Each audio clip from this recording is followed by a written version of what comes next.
ler madeo ka gat nuorin kontin tere dwel gorka ki Ethiopia ki wi montin koken bakura je long kenir konti ki Ethiopia eno dwel gorka dun gore jeno jen chibuni jire class bang go bang ka bulun jog bang men gorka dwel gorka o jin bitike knowledge mo jen bukulu bilet ka je bune kun bukal wakaja gore je long ban o bran batok bajangat ko run mishulet gwada dien anamo butokon be jodrak gor kon lungon ode kon la let kon chi kon bilyang no rodan ke paper ke wargani ano shana tok ke certificate ni degree ni mastery phd ni ka shana wedan chi kon bulunga lane na moba yen ga kon te ki Ethiopia gone jeno bana shungu bum redwel gorka kan gat kon yala kon din gorko de ke ngi nyona ka dob dana de ke ngi ke ja ko be kulu bom arey gwada dana gorka ten chene kon ngur ka primary level ne kon te high school gone jeno bana te keling ke bu konta ka marka ke ko bu content go kon ka face ke tin jer kon je kon ga dul gorka bana nywa ka kel ko shi kana biji guruna na mo kon ci gor ba dan yak bat gono jeno an man chana gor bana je practice yung dan ka bu kon le la mo gwa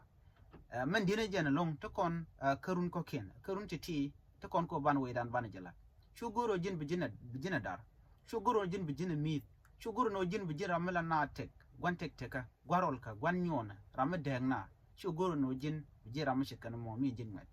chana guru jeno en generation to niam mi shikon yara dor to niam mi shikon yara na kon shang ki na ko tet gidien ban guru jeno ban go sken ban ka kan ko ban doran ban je nyok mi pis kona ala ka mi che jek la ja nyok e por chana jek la to ko tele dit kon jilwa ko ne kon te kume la dit kon chikara mat ku kale miena gadi tiene ke shing de jeko bu ka doran be kan ya dumno mu ka kon gad ti chodien real kan tama ke jen kuidul gorka kan madan kel de di jege tok te ka kon de kon ko wu de kon e diala kon yar ka kon ti gwar to kwa kon le yar de ne ka gorno bana ka wo ke bu kon gwan ken ko kor gwazen be shi di chicken britain bitin nganaten nyogbo mi shi gwadan che tu bo kon ngande ti e chana dong bu gar ko ken bu le ne ben chana goro bana ka miet ka to go ko be chiang nuari bakula gwa ka bana wen nuara ba bana jala antama ne de ngwan longtin kon te ke cherti go det kana we dien non kana development gor kono bana mat bana te no kamniken ko bu weekend be kula go bati ka pit go ba jik bati kon mo gwam ba chama ne ken te rambile chui ka bati ka tor bieli ka dul te go ka charte go ka dul wal mo gwa ka dul gor te go ken dialati ran la ka le do ramishi gwar mete ka nyen mo gwa yen pain kun pala deg deg ni tek tek ni kam kun yen kon na ngani ye cha mo ke cherti jegne de kon la dit ti chirun ken chika to